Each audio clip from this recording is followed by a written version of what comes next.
Assalamu alaikum wa rahmatullahi wa barakatuh. What should Muslims do when they are feeling exhausted and depressed? According to the Qur'an, one of the methods Allah has shown us is to exercise, take a cold bath, and drink water. In fact, Allah taught Prophet Ayub this method when he complained to Allah that Shaitan had inflicted him with overtiredness and depression. Listen to what Allah told him to do.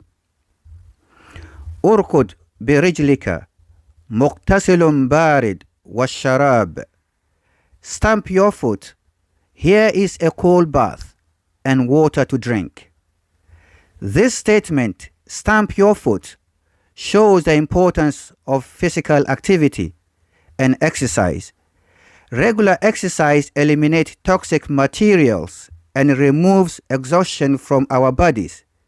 Above all, it gives us good health, relief, refreshment, and happiness.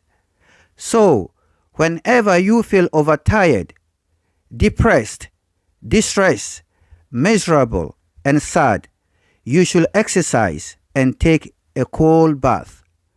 Nevertheless, if you think you can't use cold water, then use warm water and drink lots of water. I hope you like this video. Please share and follow us for more. Assalamu alaikum wa rahmatullahi wa barakatuh.